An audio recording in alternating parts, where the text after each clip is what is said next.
There are wrong times to interrupt Nero Wolfe, and there are catastrophic times. The half hour before dinner falls squarely into the catastrophic category. It's not that he roars or throws things. He's far too civilized for such displays. It's that he goes quiet, which with Wolfe means you're not just off his Christmas list, you're deported from his personal universe entirely. So when the doorbell rang at 7:20 on a Thursday evening in October, with Fritz in the kitchen performing his nightly ballet around a veal roulade that had kept him in a state of anxious devotion all afternoon, I seriously considered letting whoever it was freeze on the stoop until morning. But we're honest folk at the Brownstone, except when we aren't, and duty called with its usual lack of consideration for my preferences. I went to the door. The man standing on our stoop looked like he'd been compressed into a suit that wasn't built for compression. Somewhere around 45, clean-shaven, with the careful eyes of someone who spends his days convincing other people that their 7:30 reservation really was at 8. He clutched a craft envelope, fat and sealed with duct tape along the flap, bearing a faint watermark that suggested it had been repurposed for more important correspondence. The October drizzle had put a gloss on his hat brim, and his shoulders carried the tension of a man delivering bad news he didn't fully understand. "Mr. Goodwin?" he asked, though his tone suggested he already knew the answer. "Depends," I said, keeping the door at a cautious crack. "If you're here with condolences, I'll be Goodwin's upstairs neighbor who's never heard of him." "Emile Driscoll," he said, extending a business card with the efficiency of a man who'd practiced the gesture. "I manage Rustermans." That name doesn't knock gently on any door in Manhattan, least of all ours. Rustermans had been Marko Vukcic's pride and joy before his death, and it remained one of the few restaurants in the city where Wolfe would consent to dine when circumstances forced him from his own table. I widened the door and made a quick mental calculation about Fritz, the veal, and the probability of surviving Wolfe's displeasure if dinner was delayed. "You're late for lunch and early for tomorrow's reservations," I told him. "But you've come to the right place." He held out the envelope with both hands, as if it contained something fragile or dangerous. I was instructed that if anything came for Mr. Wolfe, this bears his name, it should be delivered directly and discreetly. "Who gave you those instructions besides common sense?" His jaw tightened slightly. A voice on the telephone. "We've had incidents at the restaurant. Nothing dramatic, but unusual enough to make me cautious about unusual requests." "Panicking is Wolfe's department," I said, stepping aside to let him enter. "I specialize in sarcasm and taking notes. Come in." I parked him in the office, relieved him of his damp coat, and left him alone with a view of Wolfe's empty chair and the massive globe that dominated one corner of the room. From the dining room came the subtle sounds of Fritz performing his pre-service ritual. The gentle clink of china, the whisper of linen, the barely audible sigh of a man who understood that perfection was not a destination, but a journey undertaken 3 times daily. I stuck my head into the kitchen, where Wolfe sat at the small table like a mountain, contemplating its own immensity. He was examining a glass of beer with the concentrated attention most people reserved for reading contracts, holding it up to catch the light and study the foam as if it might reveal the secrets of the universe. "Emile Driscoll from Rustermans is here with a package addressed to you," I announced. "He says it's the result of unusual instructions from an anonymous phone call." Wolfe lowered the glass without taking his eyes off it. "I've cautioned you repeatedly, Archie, about the inadequacy of nouns masquerading as explanations." "Fine." A restaurant manager bearing an envelope, claiming he received telephonic instructions from an unidentified voice to deliver said envelope to you personally and discreetly. He also mentioned incidents at the restaurant, though he was vague about specifics. The sideways glance Wolfe gave me could have curdled milk. His hand paused halfway to his mouth, and I knew I had his attention, however reluctantly. "Mr. Driscoll may wait," he said finally. 5 additional minutes will not materially affect the roulade. Fritz, who had been listening with the pained expression of a man watching his life's work held hostage by circumstance, managed a weak nod. Not materially, he agreed, though his tone suggested it might affect his soul. Wolfe rose from his chair with the deliberate majesty of a geological event. He doesn't move often, and when he does, it's with the measured precision of someone who understands that his bulk requires careful navigation through a world built for smaller men. He proceeded to the office, with me trailing behind, and when Driscoll started to stand, Wolfe acknowledged his existence with a barely perceptible nod before settling behind his desk, like a judge taking the bench. "Mr. Driscoll," Wolfe began, his voice carrying the weight of a man unaccustomed to having his evening routine disrupted. "You manage Rustermans, an establishment I hold in considerable regard. Will you kindly explain why an instruction delivered by an anonymous voice over a telephone constitutes sufficient reason to appear at my door during the sacred hour before dinner?" Driscoll dabbed at his forehead with a handkerchief and glanced at me as if I might be holding cue cards. I wasn't. "Because the voice knew details about our operation that I'd prefer remain confidential," he said. "We have our annual gala next week, the Metropolitan Culinary Conservancy benefit, and there have been irregularities. Small things, but troubling. The voice claimed that someone involved had written a confession and that it would be safer in your hands than with anyone connected to the restaurant. He also said that if we didn't comply, certain information would be shared with our major donors." "The voice," Wolfe repeated, turning the envelope over as if expecting to find its biography printed on the back. "And your compliance stems from prudence, timidity, or complicity?" "Prudence," Driscoll said quickly. "At Rustermans, we guard our reputation as carefully as we guard our recipes. Mr. Vukcic always said—" He stopped because Marco's name carried weight in that room, even years after his death. Wolfe slit the tape with the letter opener he kept in his desk drawer, a worn thing with a horn handle that had seen decades of similar service. He extracted a single sheet of paper, cream-colored, expensive, and completely blank. He raised his eyebrows in my direction, which in Wolfe's limited vocabulary of facial expressions constituted a fanfare. Driscoll swallowed audibly.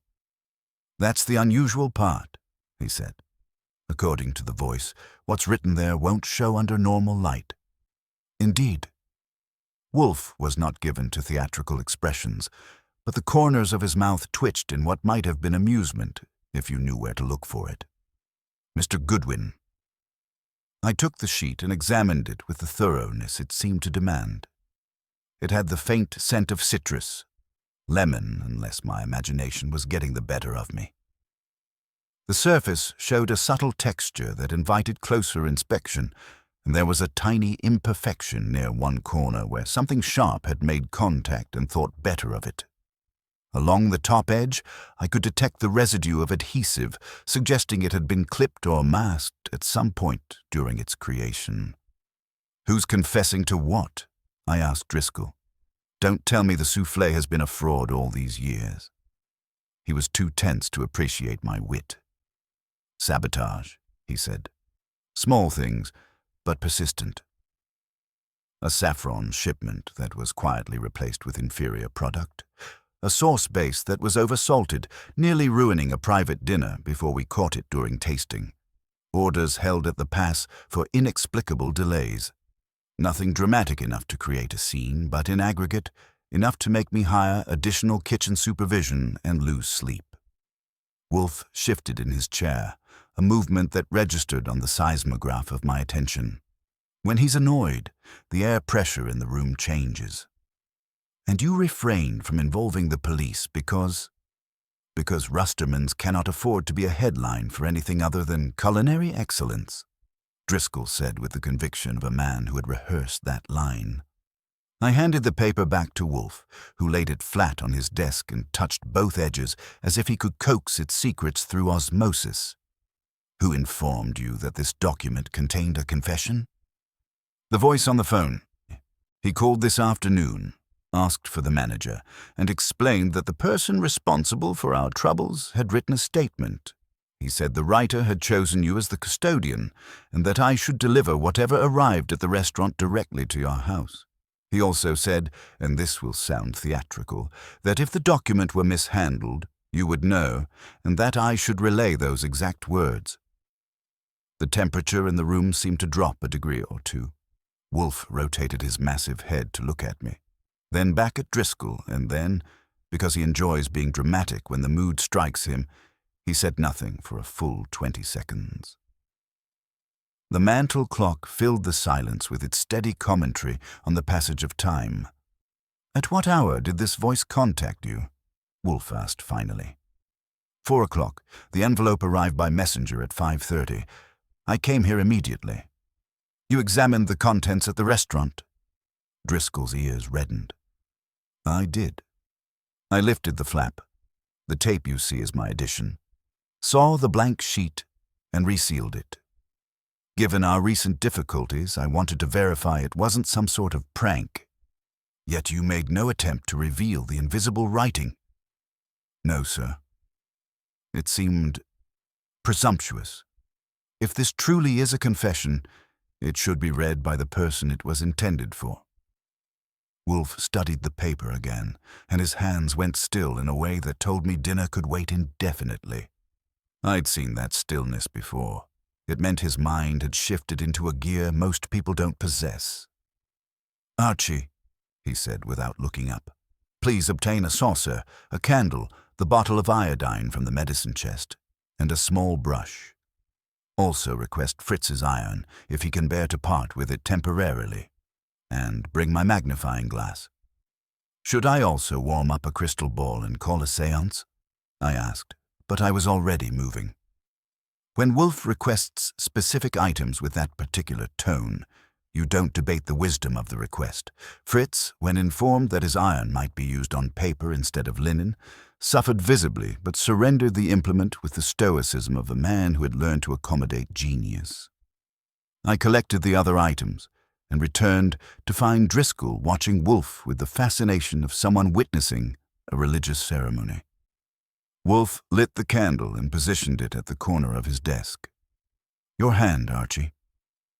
Hold the paper by one edge and do not allow it to tremble. Under protest, I said, gripping the sheet as if it might bite.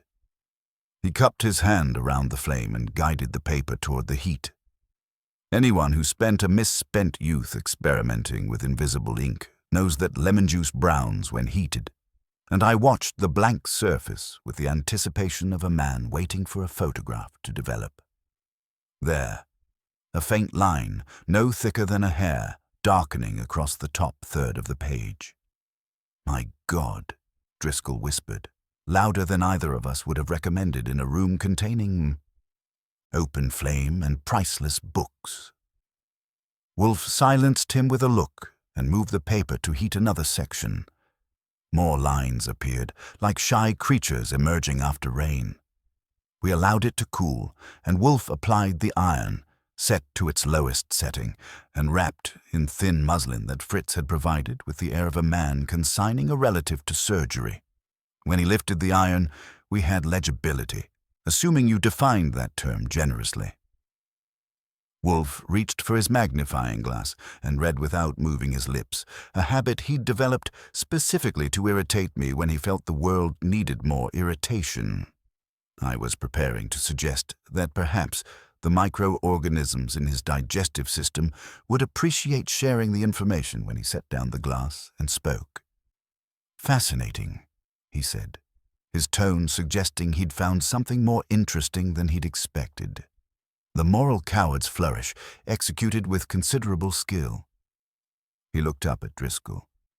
The writer identifies himself through implication rather than signature. He references the saffron substitution and the oversalted sauce, claiming these acts as his own.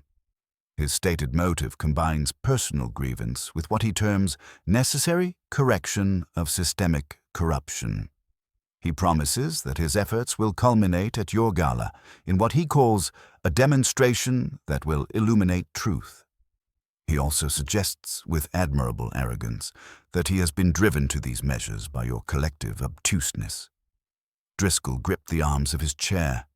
You're certain the writer is male. Pronouns are inexpensive, Mr. Driscoll.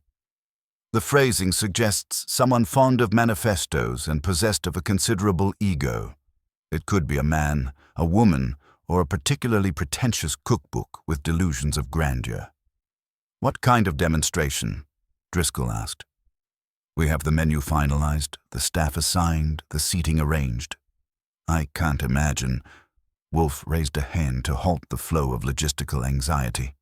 He lifted the paper again and inhaled delicately, a gesture that would have seemed ridiculous in anyone else, but carried the weight of scientific inquiry when Wolfe did it.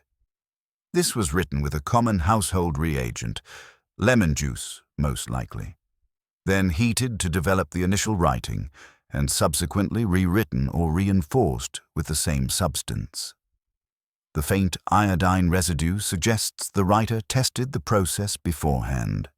The phrasing indicates someone who expects me to understand the significance without additional explanation and to shield him from the consequences of his confession. Wolfe set the paper down with finality.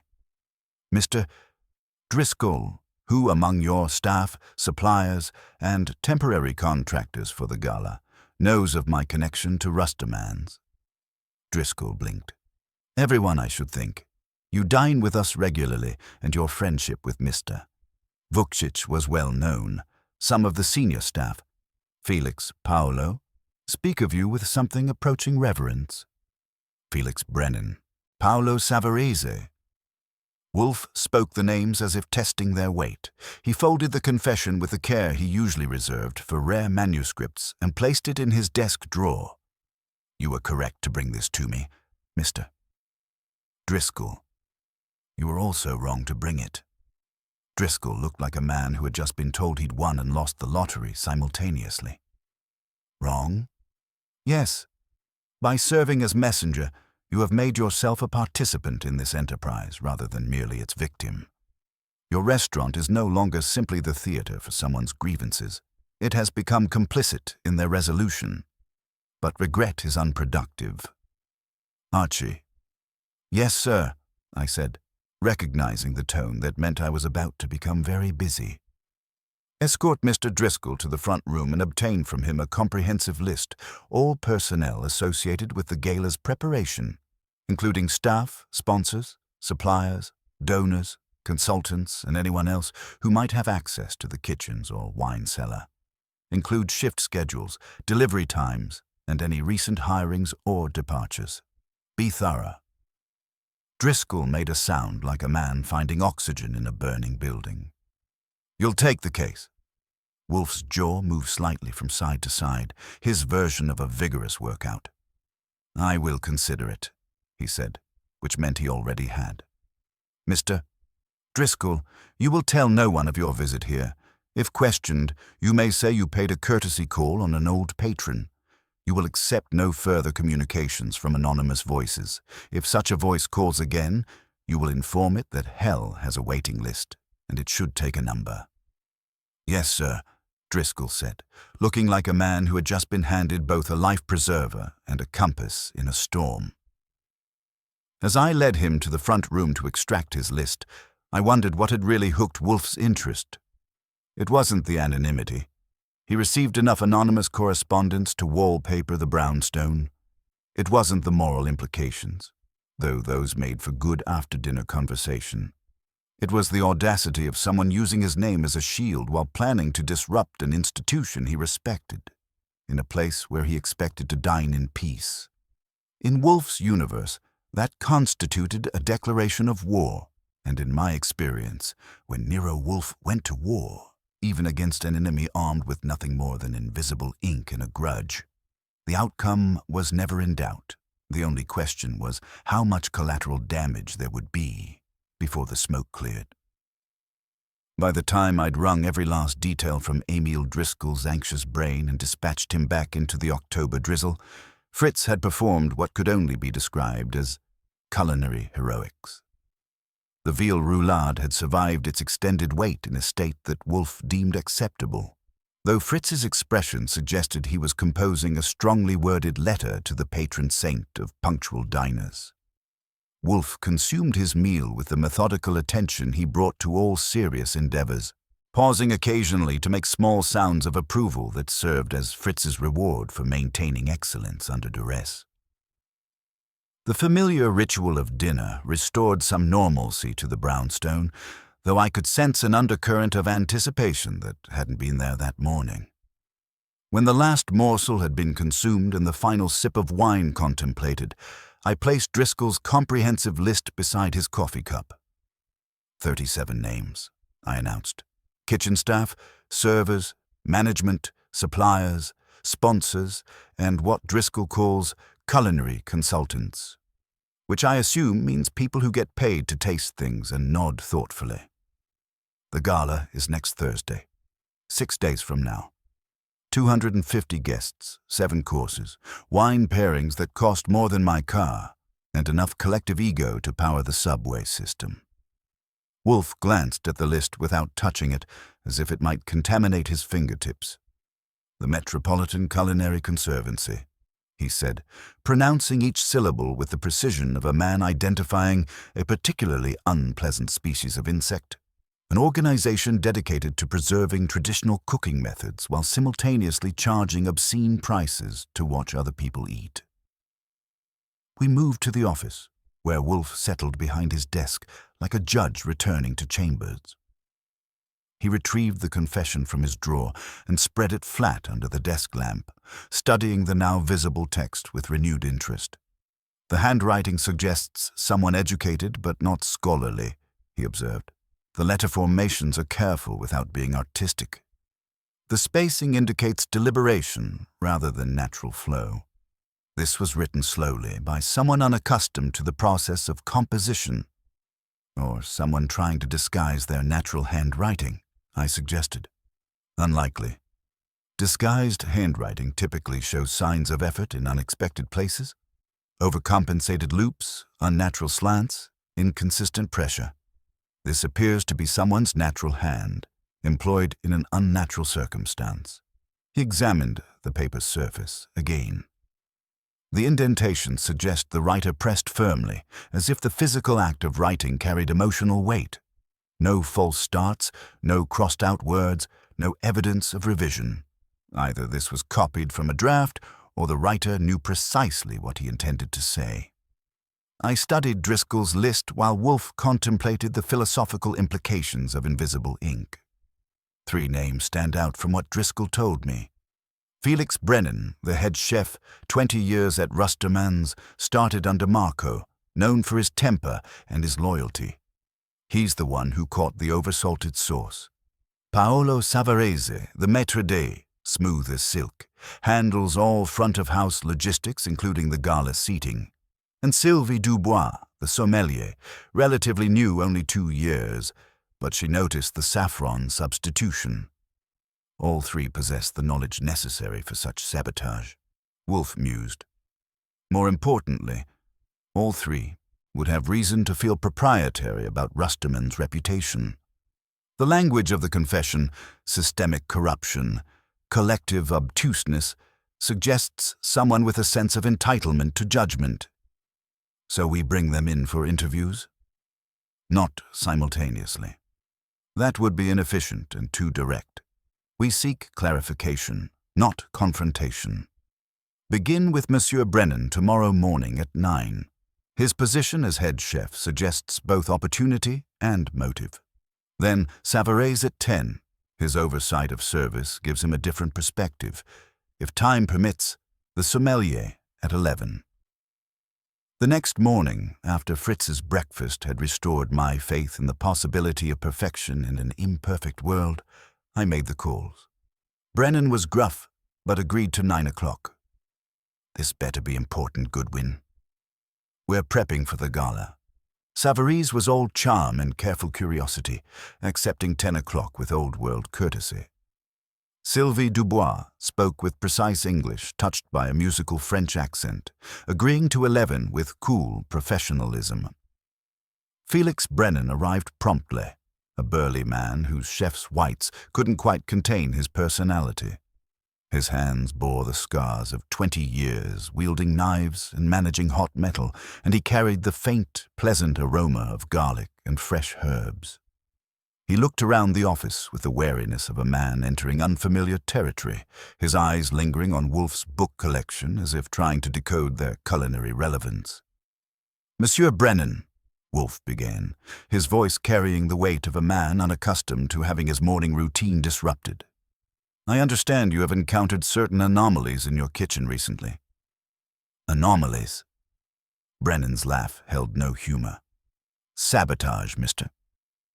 "Wolfe, someone's trying to make us look incompetent. First the saffron, premium grade replaced with inferior product. Then the sauce base oversalted to the point of being nearly inedible. Small things individually, but they add up. It's an insult to everything Marco built, everything I've spent my life perfecting." "Your suspicions regarding the perpetrator?" Brennan shifted his considerable weight. "I deal in facts, not gossip. But I know someone with access is responsible. Half the staff is new. Driscoll's been cutting corners on hiring. And suppliers." He shrugged. "There's always someone with a grudge." "The anonymous communication I received speaks of systemic corruption and collective obtuseness," Wolfe said. "Does that language resonate with any perceived grievances within Rustermans?" "Systemic corruption?" Brennan scoffed. "We run a restaurant, not a government agency. As for obtuseness, we're chefs, Mr. Wolfe, not philosophers. We cook, we serve, we try to make people happy. But there's always someone who thinks they know better." He paused, his expression darkening. "That new sommelier, Dubois, she's got ideas. Too many ideas. Always questioning established pairings, pushing new wines, hovering in my kitchen claiming she needs to understand the food. I don't like snoops." At 10 o'clock, Paolo Savarese glided in with the effortless grace of a man who had spent decades making others feel welcome. Impeccably dressed, radiating polished professionalism, he greeted Wolfe with genuine deference before settling into the red leather chair. "Mr. Wolfe, truly an honor. When Mr. Goodwin called, I confess I was intrigued. Rustermans troubled by irregularities? It seems almost impossible." "And yet it is occurring," Wolfe stated. "The communication suggests these acts are part of a larger design, a demonstration intended to illuminate truth at your gala."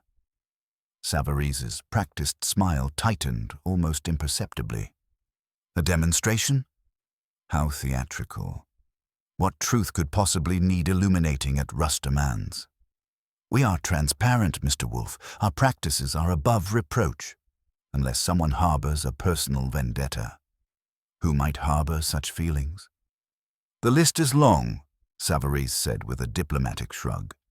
"Every competitor, every disgruntled diner, every supplier whose contract wasn't renewed. But to act in such a petty manner suggests a small mind. Perhaps someone who feels overlooked, who believes they deserve more recognition." He paused thoughtfully. "Felix is passionate about his kitchen, sometimes to a fault. But his heart is in the right place. Sylvie Dubois, however, she is ambitious. Very ambitious. She has a certain disdain for tradition that sometimes clashes with our established ways. She's also cultivated relationships with some of the younger staff."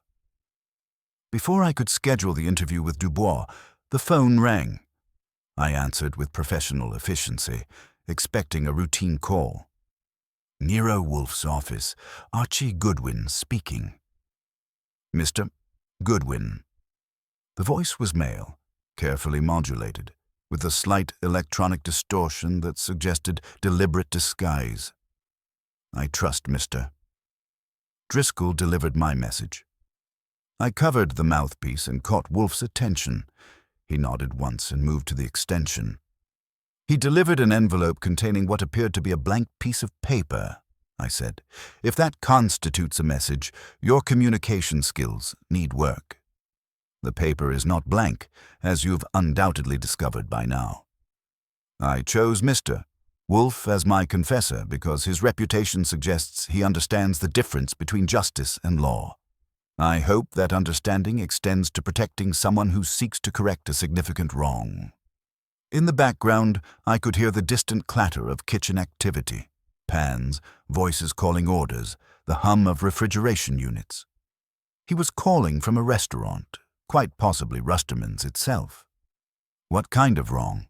I asked. And why not handle it through normal channels instead of playing games with invisible ink? Normal channels have been tried and found inadequate. The corruption at Rusterman's goes deeper than simple sabotage. Thursday evening's demonstration will reveal the full scope of the problem, but only if I can be certain the truth will be protected rather than buried. Protected from whom? From people who have too much invested in maintaining the current arrangement. Mr. Goodwin, I know this seems theatrical, but the stakes are quite real. Will Mr. Wolfe accept custody of my confession? I looked at Wolfe, who was listening with the expression of a man hearing confirmation of his suspicions. He nodded. Mr. Wolfe will consider it, I said. But he'll need more than cryptic references to corruption and mysterious demonstrations. If you want his protection, you'll have to trust him with specifics. Not over the telephone. Too many people have access to too many conversations. But I can tell you this. What happens Thursday night will force everyone involved to choose between profit and principle. I hope Mr. Wolfe chooses correctly. The line went dead, leaving me holding a receiver that had suddenly become as useful as a chocolate teapot. Wolfe replaced his extension and sat in contemplative silence for a full minute. When he finally spoke, his voice carried the weight of a man who had just accepted an unwelcome but necessary burden. Archie, he said, call Rusterman's. Inform Mr. Driscoll that we will require a complete guest list for Thursday's gala, including seating arrangements, staff assignments, and vendor schedules. Also request the financial records for the past 6 months, quietly and discreetly. And if he asks why, tell him, Wolfe said, settling back in his chair like a general preparing for siege, that someone has declared war on his establishment, and I do not intend to let them choose the battlefield. The brownstone, which had absorbed this morning's disruptions with its usual stoic dignity, seemed to hold its breath. In 5 days, the careful equilibrium of Rusterman's would be shattered by whatever demonstration our anonymous confessor had planned. The only question was whether we could identify him before he struck, or whether Wolfe would be forced to confront his enemy on ground of the enemy's choosing. In my experience, Nero Wolfe preferred to choose his own battlefields, but sometimes the battle chooses you. Sylvain Dubois arrived at 11 o'clock with the punctuality of someone who understood that time, like wine, improved with proper respect. She moved through the brownstone's front hall with the controlled grace of a professional accustomed to navigating crowded dining rooms while carrying bottles worth more than most people's monthly rent, and when she settled into the red leather chair in Wolfe's office, it was with the fluid economy of motion that suggested both elegance and practical experience. She was younger than I'd expected, early 30s perhaps, with dark hair pulled back in a style that managed to be both severe and sophisticated. Her suit whispered quality without shouting price tags, and her hands, I noticed, bore the small scars along the knuckles that came from years of working with corks, foil cutters, and the occasional uncooperative vintage. When she looked at Wolfe, it was with the direct gaze of someone who had spent her career proving that her palate could distinguish between a $30 bottle and a $300 bottle with her eyes closed. Mademoiselle Dubois, Wolfe said, rising slightly from his chair in acknowledgement of her gender, a courtesy he extended to approximately half the women who entered his office and none of the men. I understand you detected the saffron substitution that has troubled Rusterman's recently. I did, she replied, her French accent adding musical precision to her English without making it seem affected. The aroma was wrong, flat, metallic, lacking the honey notes that distinguish true Spanish saffron. When I examined it more closely, the threads showed the telltale signs of inferior product. Good quality, perhaps, but not what Rustamans pays for, and certainly not what our reputation demands. Wolfe leaned back in his chair, a movement that in anyone else might have suggested casual interest, but in him indicated serious attention. Your position as sommelier requires considerable knowledge of the restaurant's operations beyond wine service, I assume. More than you might expect, she said with a slight smile that held a hint of steel. Wine doesn't exist in isolation. It must complement the food, enhance the dining experience, reflect the establishment's standards. I work closely with Felix on menu development, with Paolo on service timing, even with Emile on cost considerations. A sommelier who doesn't understand the kitchen is merely a wine salesperson with pretensions. And in your observations of these operations, have you noticed other irregularities beyond the saffron incident? For the first time since entering the office, Sylvie Dubois hesitated. It was brief, no more than a heartbeat. But in that silence I heard the sound of someone choosing between discretion and honesty. There have been discrepancies in our wine program, she said finally. Nothing dramatic, but troubling to someone who takes pride in her work. Bottles disappearing from inventory, labels that don't match the wine inside, invoices for shipments that never arrived. Small inconsistencies, easily explained as clerical errors or delivery mistakes. But you don't believe they are mistakes. I believe someone has been supplementing their income through our wine cellar, she said with the controlled anger of someone who had discovered their professional integrity being compromised by association. Wine fraud is not uncommon in establishments like ours. Empty bottles of expensive vintages refilled with cheaper wine, counterfeit labels, creative accounting. The profit margins are substantial if you know what you're doing and have access to the right inventory.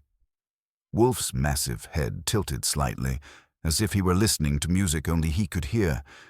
Have you documented these discrepancies? Extensively. Dates, bottle numbers, invoice discrepancies, patterns of disappearance. If someone is stealing from us, I want proof that will stand up to scrutiny. But Emile asked me to keep my investigation quiet. Bad publicity about wine fraud would be catastrophic for Rustamans' reputation. Understandable, Wolfe murmured. What of the staff? Any recent additions or departures that coincide with these irregularities? We've hired several temporary staff for the gala preparation, she said. Most are kitchen assistants, nothing unusual. But there is one new permanent hire, a pastry chef named Julian Thorne. Hired about a month ago, extraordinarily talented, almost too good for his position. His technique is flawless, his creations exquisite, but he keeps to himself, rarely engages with the team, doesn't participate in the usual kitchen camaraderie. An unusual trait in restaurant work, where collaboration is essential. Precisely. And he has a curious habit of sketching in a small notebook during his breaks. Not recipes. The drawings look more like architectural plans or schematics. When I asked him about it once, he said he was documenting the workspace for efficiency improvements.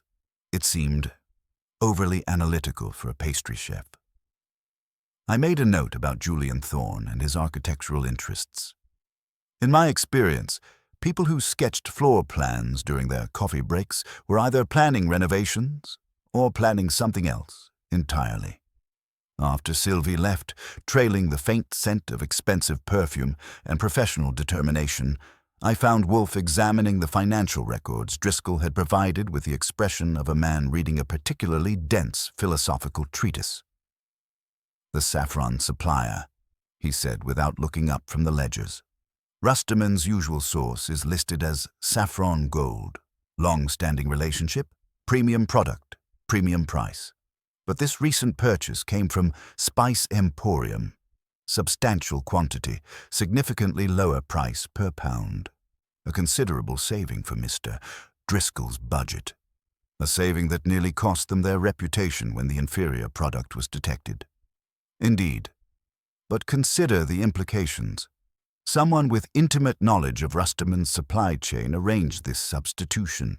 Someone who understood quality control procedures well enough to time the switch for maximum impact, just before a private dinner for Conservancy investors. I studied the guest list while Wolfe continued his examination of the financial records.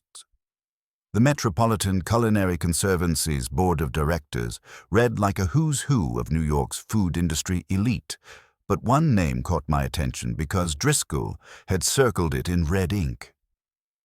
"Arthur Finch," I said, "chairman of the Conservancy.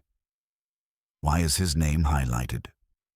Wolfe looked up from the ledgers with an expression that suggested he'd just discovered something more interesting than he'd expected. Because, according to these business registration records, that Mr. Driscoll thoughtfully included Mr. Arthur Finch is also the owner of Spice Emporium, the company that supplied the inferior saffron. The implications hit me like a brick wrapped in a wine list. The chairman of the organization that's supposed to preserve culinary standards is selling substandard ingredients to the restaurants he's supposed to be protecting. A delicate balance between profit and principle, Wolfe observed.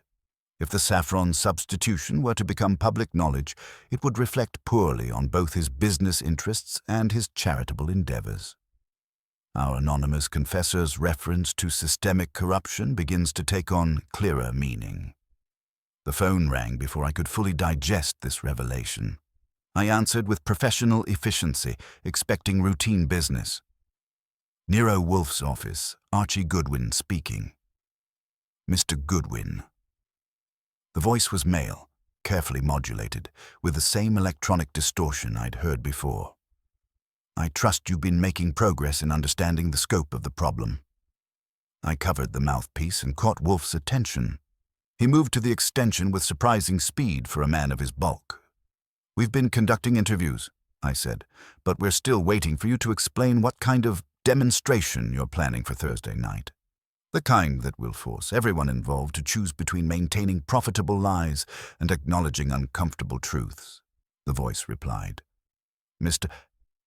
Finch's dual loyalties are just the beginning. The entire system is compromised. Suppliers, management, even some staff members who've been bought or intimidated into silence." In the background, I could hear the distant sounds of kitchen activity, the clatter of pans, voices calling orders, the hum of refrigeration units. He was calling from a restaurant, quite possibly Rusterman's itself. "And your solution is to disrupt a charity gala?" I asked.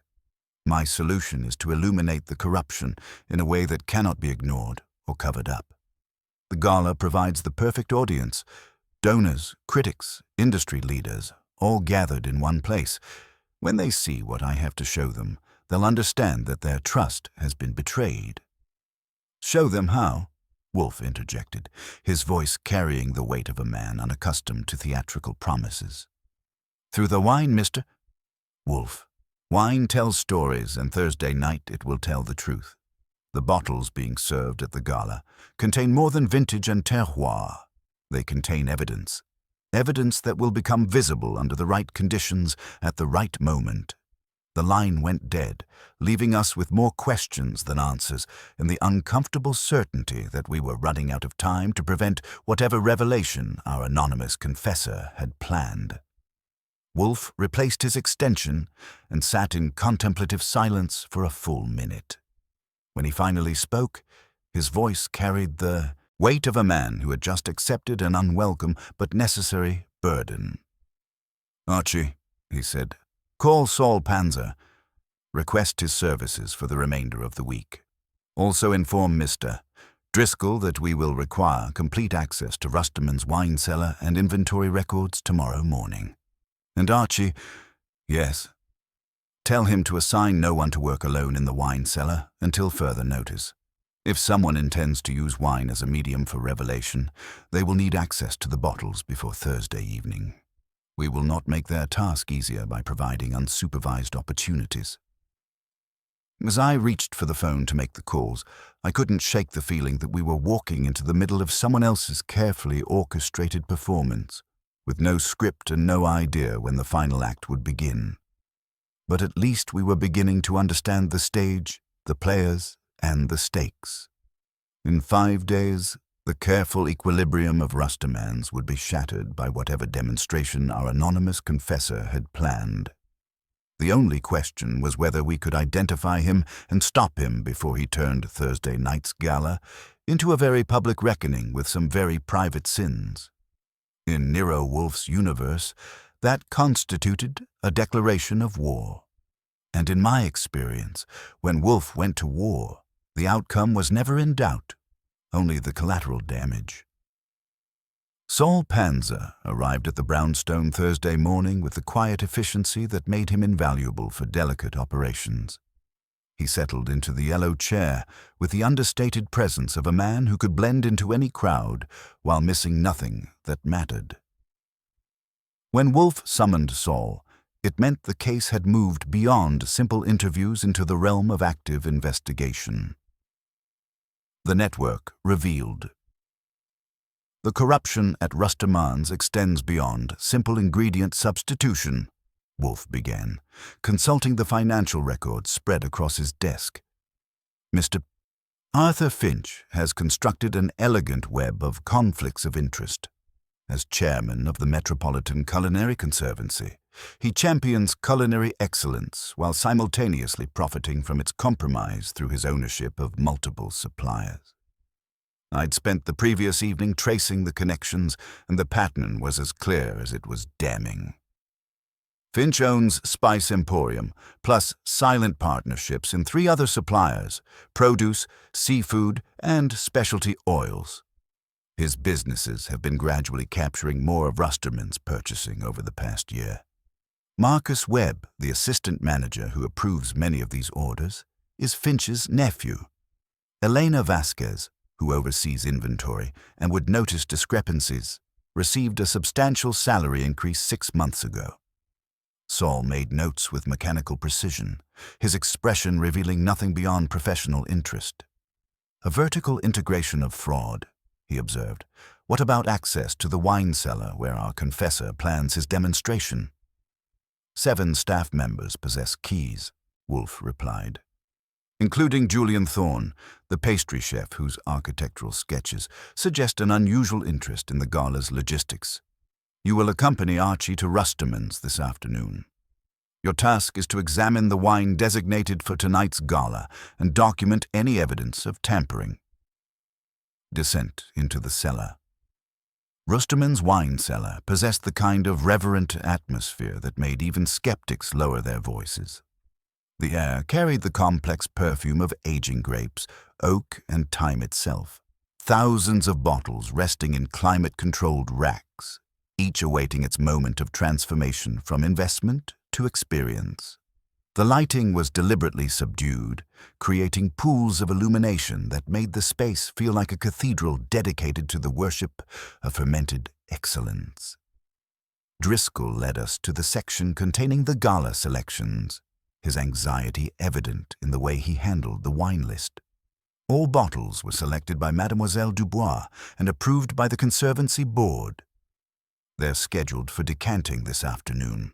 7 courses, 7 pairings, ranging from a 1998 Chassagne Montrachet to a 1947 Chateau d'Yquem. Total value approximately $30,000. Saul moved through the racks with systematic precision, examining each bottle with the focused attention of a man who understood that details mattered. He wasn't merely looking at labels. He was studying the glass, the corks, the capsules, even subtle variations in fill levels. His small pen light swept across surfaces, searching for discolorations, residues, or anything that might suggest hidden messages. "Here," he said quietly, indicating a bottle of 1990 Bordeaux. The label shows signs of careful removal and reattachment. I examined the bottle under his light. The paper showed a barely perceptible ridge along the lower edge where it met the glass, and there was the faint scent of citrus. When I touched a cotton swab dipped in iodine to the label's edge, a blue-black stain bloomed briefly before fading. "Lemon juice and starch," I confirmed. "Old-school adhesive. Someone lifted this label, did something underneath, then resealed it. We tested the bottle with Saul's pen light, holding it behind the wine and angling the beam through the glass. Gradually, shadows became visible, writing reversed by the liquid medium, diagonal strokes that suggested sentences rather than simple words.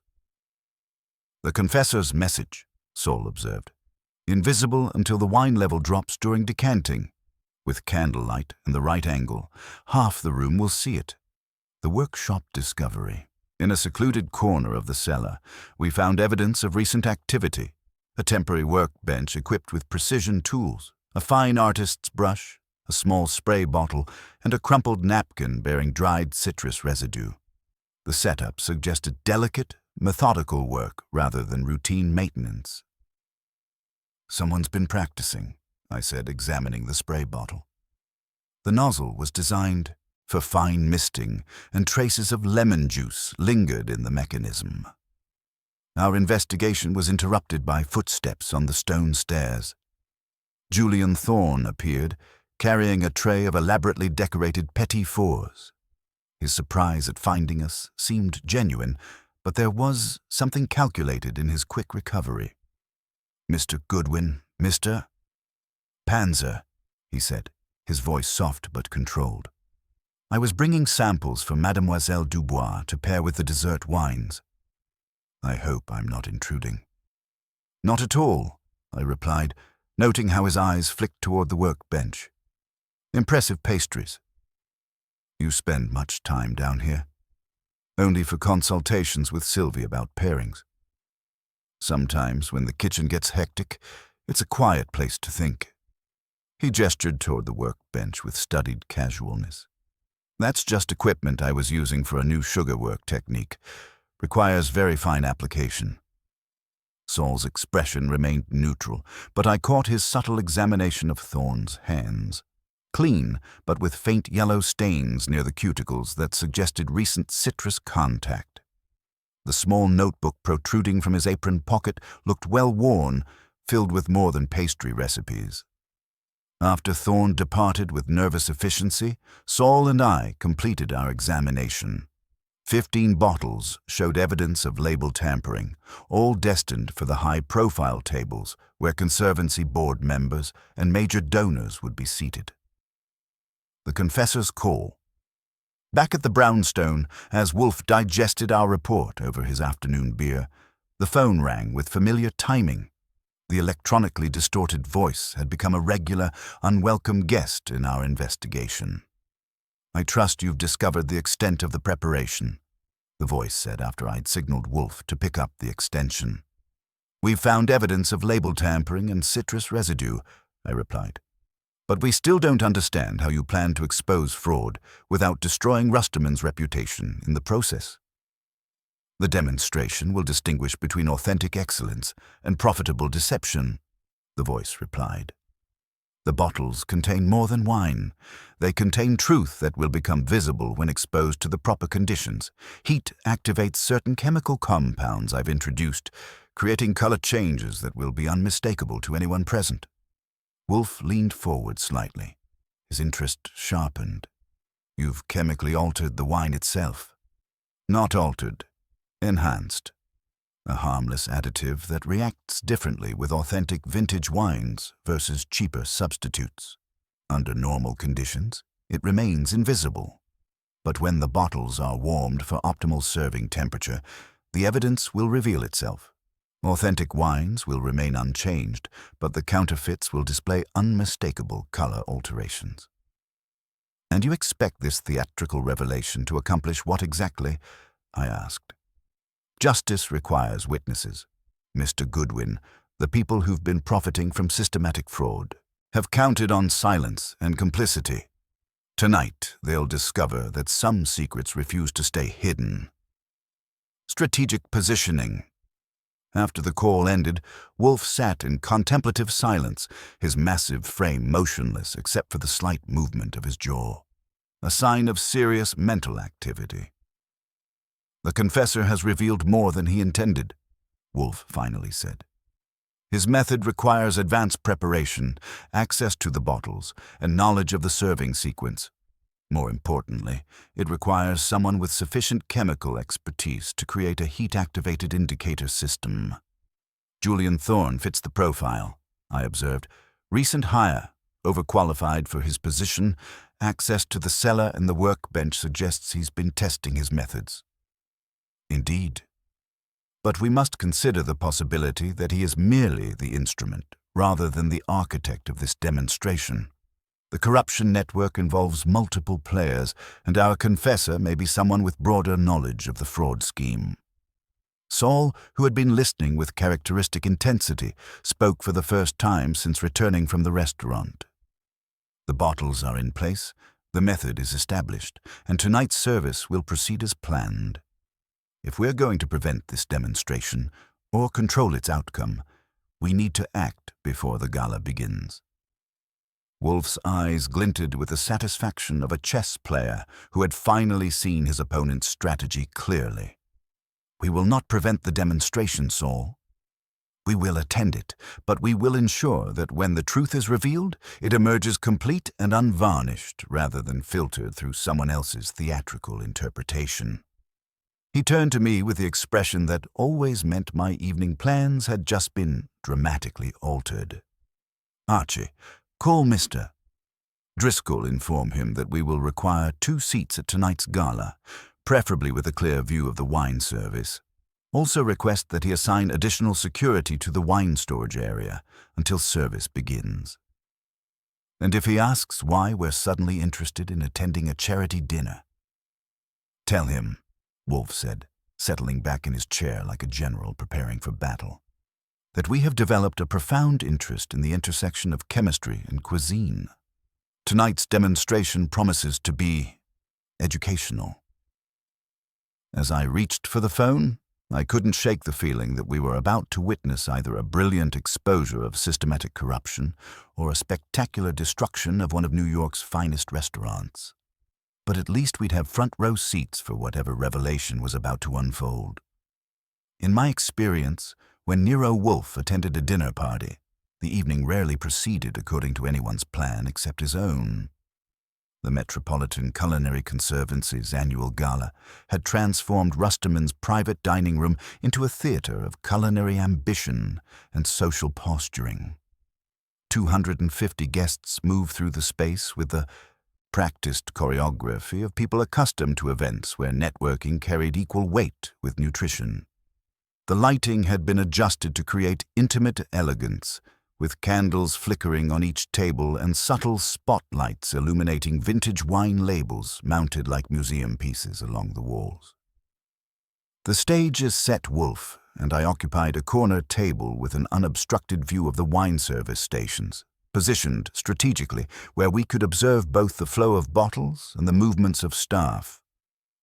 Wolfe had dressed for the occasion with unusual attention to detail, his evening clothes pressed to perfection and his black tie knotted with the precision of a man who understood that appearances mattered when conducting business in enemy territory. The seating arrangement reveals considerable thought, Wolfe observed, consulting the printed program while surveying the room. Arthur Finch at the head table, surrounded by major donors and board members. The journalists and food critics clustered at tables with optimal sight lines to the presentation area. If our confessor intends a public revelation, he has positioned his audience for maximum impact. Saul materialized at the edge of my vision, invisible in borrowed servers' whites, moving through the room with the practiced efficiency of someone who belonged. His presence meant we had eyes throughout the dining room, not just at our strategic corner table. Wine service irregularities. The first course arrived with military precision, delicate amuse-bouche accompanied by a 1998 Chassagne Montrachet that Paolo Savarese presented with theatrical flourish. As the wine service began, I noticed subtle irregularities that would have escaped casual observation, but registered clearly to anyone watching for deception. Sylvie Dubois moved between tables with professional composure, but her usual fluid confidence showed hairline cracks. She examined each bottle with unusual intensity before opening, her fingers lingering on labels as if feeling for imperfections. When she reached our table, I caught the faint scent of citrus on her hands. Not unusual for someone handling wine, but combined with her nervous energy, it suggested recent contact with lemon juice. "The bottles have been prepared," I murmured to Wolfe as Sylvie moved to the next table. "Indeed," he replied, watching Paolo orchestrate the service with the practiced eye of a conductor managing a complex symphony. But by whom and with what ultimate purpose remains to be determined. The chemical revelation begins. The third course brought the moment we'd been anticipating. As the 1990 Bordeaux was decanted and poured, exposed to candlelight and room temperature, something extraordinary began to happen. In glasses across the room, faint writing became visible through the wine, reversed lettering that read clearly when viewed from the proper angle. At the head table, Arthur Finch's glass revealed the words, "Counterfeit supplied by Spice, Emporium" in elegant script, followed by invoice number SE2847 and a date from 3 months earlier. The revelation spread through the room like ripples in a pond as guests noticed the writing, pointed it out to their companions, and within minutes filled the dining room with murmurs of confusion and speculation. But the confessor's demonstration was far from complete. The fourth course brought a 1988 Barolo, and as it warmed in service glasses, more text appeared, this time documenting fraudulent seafood invoices from another of Finch's companies. The fifth course revealed evidence of systematic overcharging for specialty oils. By the sixth course, half the room was examining their wine glasses like archaeological specimens, searching for hidden messages in the depths of their beverages. Character confrontations. Arthur Finch had abandoned all pretense of composure and was demanding that Driscoll stop the wine service immediately. His face had gone pale, sweat beading on his forehead as evidence of his fraud literally floated in wine glasses throughout the room. Several guests were photographing their glasses with phones, documenting the evidence for posterity. Felix Brennan emerged from the kitchen, his chef's whites rumpled with anxiety, and was conferring urgently with Emile Driscoll near the service station. The evening's careful choreography was dissolving into accusation and confusion, but Wolfe remained motionless at our table, watching the chaos with the satisfaction of a chess player whose opponent had just walked into a carefully prepared trap. "The method is elegant," Wolfe admitted, observing Finch's desperate attempts to maintain dignity while evidence of his corruption floated visibly in wine glasses throughout the room. "But our confessor has made a critical error in execution." "Which is?" "He has assumed that exposure equals justice, but revelation without context becomes merely spectacle. The audience sees the evidence but lacks the framework to understand its full significance." The confessor revealed. As if summoned by Wolfe's observation, Julian Thorne appeared at our table. His pastry chef's uniform was immaculate, but his hands trembled slightly as he approached, and his usual quiet demeanor had been replaced by barely controlled anxiety mixed with unmistakable relief. "Mr. Wolfe," he said, his voice barely above a whisper. "I need to speak with you. The demonstration, it's working, but not as I planned." Wolfe studied him with the expression of a naturalist examining a particularly interesting specimen. "You may speak freely, Mr. Thorne. Mr. Goodwin is my confidential assistant, and discretion is his profession." Thorne glanced around the room, taking in the growing chaos as more guests discovered hidden messages in their wine. "I'm the one who wrote the confession, who prepared the bottles. But this chaos, this public spectacle, it wasn't what I intended. I wanted controlled exposure, just enough evidence to force an investigation into the systematic fraud I'd discovered. The fraud extends beyond simple ingredient substitution," Wolfe observed calmly. "Much beyond," Thorne confirmed, his voice gaining strength as he began his explanation. "Arthur Finch has constructed an elaborate network of conflicts of interest, As chairman of the Metropolitan Culinary Conservancy, he champions culinary excellence while simultaneously profiting from its compromise through his ownership of multiple suppliers. Spice Emporium plus silent partnerships in produce, seafood, and specialty oil companies. The conspiracy exposed Thorne's confession revealed the full scope of the corruption. Marcus Webb, the assistant manager who approved many supply orders, was Finch's nephew. Elena Vasquez, who oversaw inventory and would notice discrepancies, had received a substantial salary increase 6 months earlier in exchange for her silence.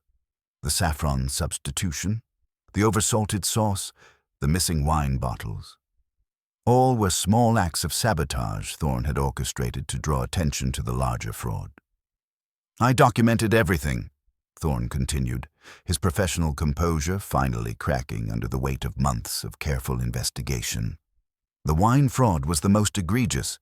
Empty bottles of expensive vintages refilled with cheaper wine, counterfeit labels, creative accounting.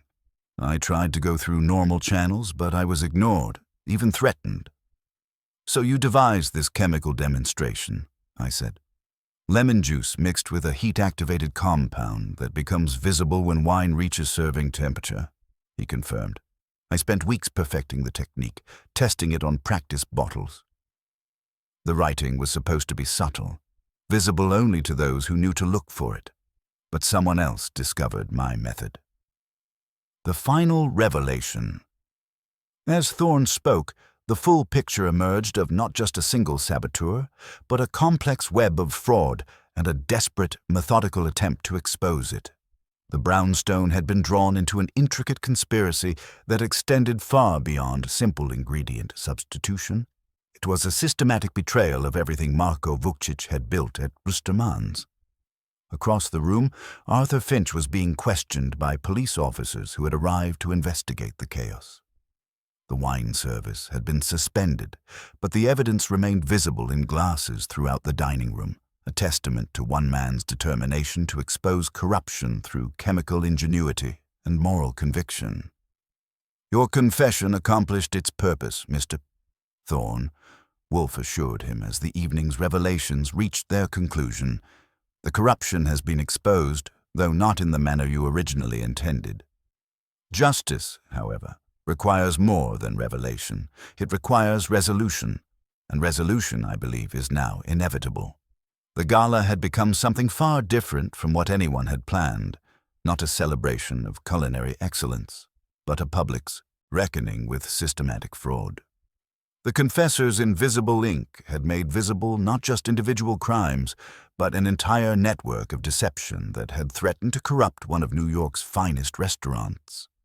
In Nero Wolfe's universe, such corruption could not be tolerated. And as the evening's chaos gradually settled into the methodical process of legal investigation, it became clear that justice, like good wine, was best served at precisely the right temperature. The ride back to the brownstone was conducted in the kind of silence that follows public spectacles. Not peaceful quiet, but the heavy atmosphere of minds processing chaos. Wolfe sat in the rear seat of the sedan like a mountain contemplating the moral geology of Manhattan, while I navigated through traffic that seemed unusually interested in getting nowhere fast.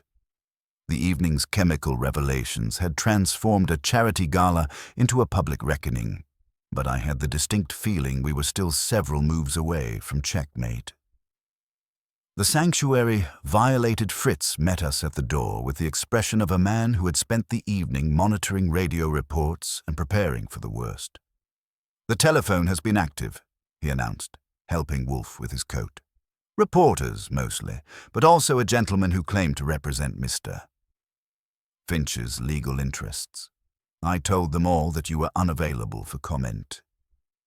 "Wisdom," Wolfe murmured, proceeding to the office with the measured pace of someone who needed familiar surroundings to restore his intellectual equilibrium. He settled behind his desk, reached for the drawer containing our anonymous confessor's original message, and paused. The envelope had been moved. Not dramatically, perhaps an inch to the left of where he'd placed it, but Wolfe's memory for the precise positioning of objects in his domain was photographic. He lifted the envelope, examined it under the desk lamp, and his expression shifted to something I'd seen only when someone had committed the unforgivable sin of disturbing his orchids without permission. "Archie," he said, his voice carrying the weight of a man discovering termites in his foundation. "This envelope has been opened and resealed. Recently." I examined the flap. The original tape had been carefully lifted and replaced, but traces of fresh adhesive along the edges betrayed the tampering. "Someone's been reading our mail," I observed. "The question is when and how they got access." "More pressing," Wolfe said, extracting the confession and spreading it on his desk, "is what they hope to accomplish." He applied gentle heat from the desk lamp, and gradually new text appeared below the original message. Fresh lemon juice writing in a different hand. "The sommelier knows more than she admits. Ask about her private consulting arrangements." The network of surveillance. While Wolfe contemplated this unwelcome addition to our evidence, I conducted a systematic search of the office. It didn't take long to find what I was looking for: a small electronic device, no larger than a coat button, affixed to the underside of the red leather chair where our interview subjects had been sitting. "We've been broadcasting," I announced, holding up the surveillance equipment. "Someone's been listening to every conversation we've had in this room." Wolfe examined the device with the fascination of an entomologist studying a particularly unpleasant species of beetle. "The placement suggests it was installed during one of our interviews. Brennan, Savarese, or Mademoiselle Dubois. One of them used their visit to plant an ear in my office.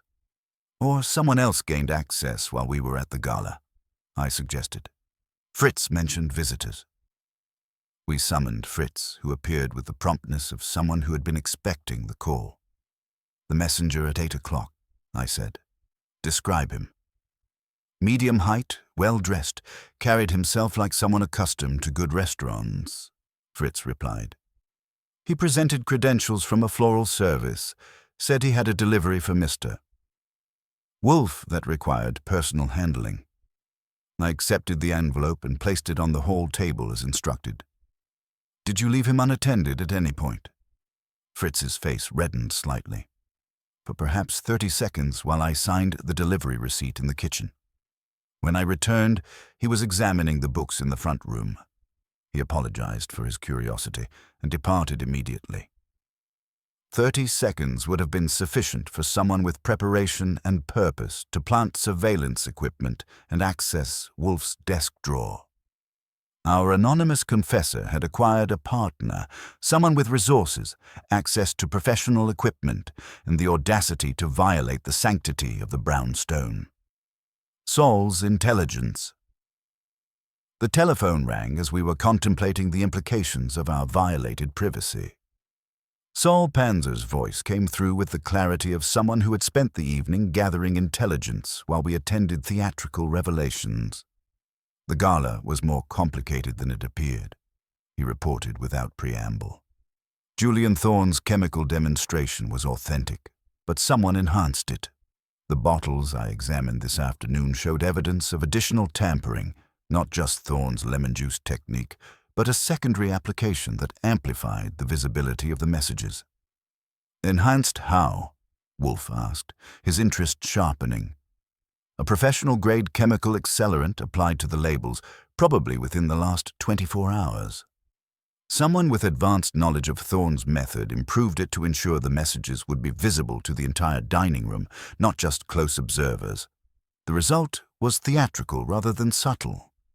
This explained the spectacular nature of the evening's revelations. Thorne had planned a discreet exposure of fraud, but someone had transformed his careful demonstration into a public spectacle that destroyed reputations and created chaos. Who had access to the wine cellar after our afternoon examination? I asked. According to Driscoll's security logs, 3 people, Sylvie Dubois at 4:30, Paolo Savarese at 5:15, and Julian Thorne himself at 6 o'clock for final preparations. But the logs also show an override code was used at 7:20, after the gala had begun.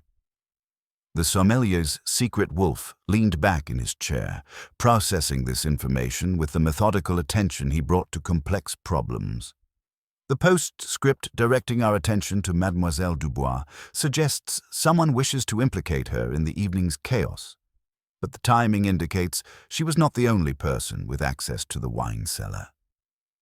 The override code, I said. Who would have access to that? Management level, Saul replied.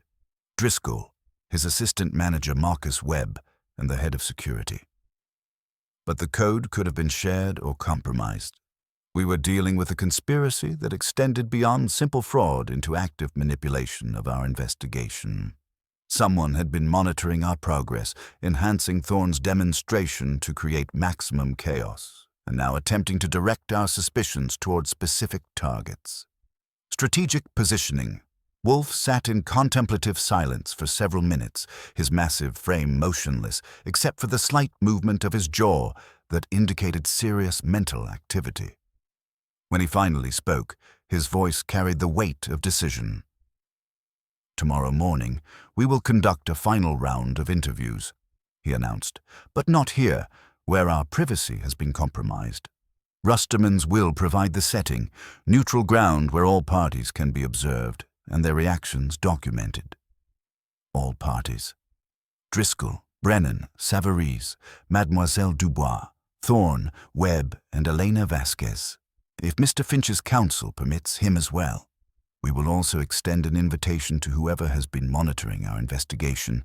They will undoubtedly attend, if only to observe the results of their manipulation. And the purpose of this gathering?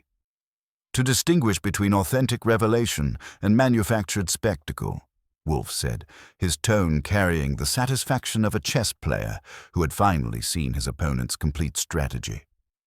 Someone has been orchestrating events from behind the scenes, using Thorne's legitimate grievances as cover for their own agenda. Tomorrow we will force them to step forward and declare themselves. As I prepared to make the necessary calls, I couldn't shake the feeling that we were approaching the climax of something far more complex than a simple case of restaurant fraud. The invisible ink had revealed more than corruption.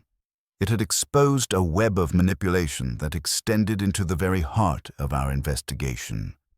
In Nero Wolfe's universe, such violations of privacy and process constituted a declaration of war. And in my experience, when Wolfe went to war, he preferred to choose both the battlefield and the terms of engagement. Tomorrow we would discover whether our anonymous confessor was a lone crusader for justice or merely the visible instrument of someone else's more sophisticated revenge. Breakfast the next morning carried the weight of unfinished business. Fritz served Wolfe's coddled eggs with the careful attention of a man who understood that his employer's appetite reflected his mental state, and the barely touched brioche suggested Wolfe's mind was occupied with more pressing matters than culinary perfection. I consumed my ham omelette in companionable silence, knowing better than to interrupt when Wolfe's jaw moved in the subtle side-to-side motion that indicated serious cogitation. The morning revelation. When Fritz brought coffee, Wolfe finally spoke. The parasite who appropriated Mr. Thorne's demonstration has made several tactical errors, Archie. First, he assumed that amplifying the spectacle would serve his purposes better than subtlety. Second, he violated the sanctity of this brownstone with surveillance equipment. Third, he attempted to manipulate my investigation through misdirection. He lifted the confession from his desk drawer, studying the additional text that had appeared after our evening at the gala. Someone added a postscript directing suspicion toward Mademoiselle Dubois. The handwriting differs from the original, and the lemon juice application shows signs of haste. Our anonymous confessor acquired a collaborator, or perhaps revealed himself to be merely an instrument of someone else's design. The surveillance device suggests professional resources, I observed. Not the kind of equipment a pastry chef typically has access to. Indeed. But consider the placement, affixed to the underside of the red leather chair where our interview subject sat. Someone with intimate knowledge of our interview process positioned that device for maximum effectiveness. Someone who understood not just our methods, but our furniture. Strategic positioning. The phone rang at 9 o'clock with the punctuality of someone who had been watching our morning routine. I answered and signaled Wolfe to pick up the extension, recognizing the electronically distorted voice that had become our regular, unwelcome correspondent. "The demonstration succeeded beyond my expectations," the voice said without preamble. "But it also revealed complications I hadn't anticipated. Someone enhanced my work, turned my careful revelation into a public spectacle." "Indeed," Wolfe replied, his tone carrying the weight of a man who had grown tired of theatrical mysteries. "Your chemical method was elegant, Mr. Thorne. But someone with superior knowledge of both chemistry and theater transformed your discreet exposure into a dramatic revelation that destroyed reputations rather than simply illuminating fraud." A pause. "You know who I am. I have known since our second conversation. Your background in pastry chemistry, your access to the wine cellar, your recent hiring at Rusterman's, and your obvious distress at the systematic fraud you discovered, all pointed to your identity. What I didn't know was who had been manipulating your legitimate grievances for their own purposes." "Paolo Savarese," Thorne said, his voice carrying the exhaustion of someone who had carried secrets too long. "He overheard me discussing my concerns with Sylvie. He has a background in chemistry, something he doesn't advertise, and he understood my method well enough to enhance it. But his motives weren't pure. He's been stealing wine from the cellar, replacing expensive bottles with cheaper substitutes, and selling the originals through private collectors." The web unraveled Wolfe's expression shifted to something approaching satisfaction. "Mr. Savarese possessed the knowledge, access, and motivation to amplify your demonstration. But he also possessed something else, the theatrical sensibility to understand that spectacle serves different purposes than revelation. He transformed your evidence into a weapon. Against Finch. Against everyone," Wolfe corrected. "Mr. Savarese's wine fraud was threatened by your investigation. By amplifying your demonstration into a public scandal, he ensured that all attention would focus on Mr. Finch's systematic corruption, while his own crimes remained hidden in the chaos. He also planted surveillance in my office to monitor our progress and added the postscript to your confession to direct suspicion toward Mademoiselle Dubois, who had been documenting wine inventory discrepancies that threatened to expose his theft. The pieces were falling into place with the satisfying precision of a well-constructed mechanism. Savarese had used Thorne's legitimate crusade as cover for his own criminal enterprise, amplifying the revelation to create maximum chaos while deflecting attention from his systematic theft of Rusterman's wine collection. The trap prepared. "Mr. Thorne," Wolfe continued, "you will attend a gathering at Rusterman's this afternoon at 2 o'clock. Bring your documentation, but say nothing of this conversation. Mr. Savarese believes he has successfully manipulated both your demonstration and my investigation. We will allow him to maintain that belief until it becomes inconvenient." After the call ended, Wolfe turned to me with the expression of a chess player who had finally seen his opponent's complete strategy. "Call Mr. Driscoll, inform him that we require the private dining room for a conference at 2 o'clock. All principals must attend. Brennan, Savarese, Mademoiselle Dubois, Thorne, Webb, Vasquez, and if his counsel permits, Mr. Finch himself. Also request that he secure the wine cellar and assign no one to work there alone until further notice. And the purpose of this gathering? To demonstrate that while Mr. Savarese possesses considerable skill in theatrical manipulation, he has underestimated both the scope of my investigation and the depth of his own exposure. We will also address the broader conspiracy that threatened to destroy Rusterman's through systematic fraud. The stage set of Saul Panzer arrived at noon with additional intelligence that completed the picture. Savarese's financial records show regular deposits from a private wine auction house, he reported. The amounts correspond to the market value of bottles that have gone missing from Rustermann's inventory. He's been operating a sophisticated theft ring for over a year. And the chemical enhancement of Mr. Thorne's demonstration? Professional-grade accelerant applied to 15 bottles during his 7:20 access to the wine cellar. He used his override code privileges to enter undetected and ensure maximum visibility for the hidden messages. The enhancement guaranteed that every guest at the gala would see the evidence, creating the public scandal that would overshadow his own crimes. As we prepared to leave for Rustermann's, Wolfe paused at his desk to examine the tampered confession one final time. Mr. Savarese made one crucial error in his manipulation, he observed. He assumed that chaos would serve his interests better than order, but chaos, like wine, requires proper handling to avoid spoilage. This afternoon we will demonstrate the difference between revelation and spectacle, between justice and revenge. The brownstone, which had absorbed the week's disruptions with its usual stoic dignity, seemed to exhale as we departed for the final confrontation. The sanctuary had been violated, the investigation manipulated, and the truth obscured by theatrical enhancement. But as we rode toward Rustermann's through the October afternoon, I knew that Nero Wolfe was about to restore order to a situation that had been deliberately designed to create chaos. In my experience, when Wolfe felt his methods had been appropriated and his investigation manipulated, the resulting reckoning was both thorough and memorable. Paolo Savarese was about to discover that enhancing someone else's demonstration was considerably easier than surviving Wolfe's response to such presumption.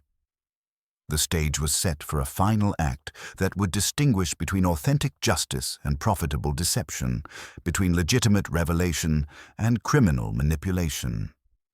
And unlike the previous evening's chemical spectacle, this performance would be conducted entirely through the methodical application of logic, evidence, and Nero Wolfe's implacable pursuit of truth.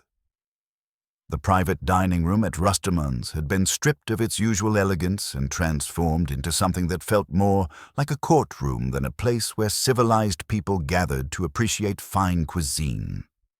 The mahogany table, which had witnessed countless celebrations of culinary artistry, now served as a barrier between the accused and their accusers. The afternoon light streaming through tall windows seemed harsh rather than welcoming, illuminating faces that carried the weight of exposed secrets and uncertain futures. The Assembly of Justice. Wolfe occupied the head of the table with the natural authority of a judge who had already reviewed all the evidence and reached his conclusions. His massive frame filled the chair completely, and when he placed his hands flat on the table's surface, it was with the finality of a gavel striking wood. I took my position to his right, notebook ready, while Saul Panza stationed himself near the door with the unobtrusive presence that made him invaluable for situations requiring both observation and potential intervention. Emil Driscoll sat opposite Wolfe, his usual nervous energy replaced by the hollow exhaustion of a man watching his life's work threatened by forces he'd failed to recognize or control. His hands trembled slightly as he arranged papers that didn't need arranging, a gesture that spoke to his desperate need for some semblance of order in the chaos that had engulfed his restaurant. Felix Brennan had positioned himself near the kitchen entrance, as if proximity to familiar territory might provide comfort in these unfamiliar circumstances.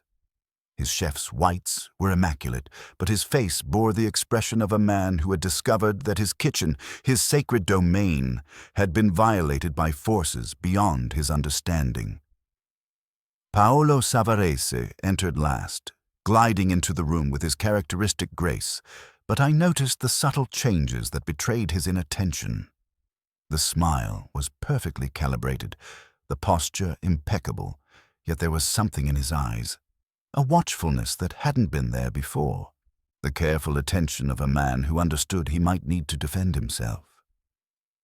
Sylvie Dubois sat with rigid composure, her usual elegant confidence replaced by the careful attention of someone who understood that her professional future hung in the balance.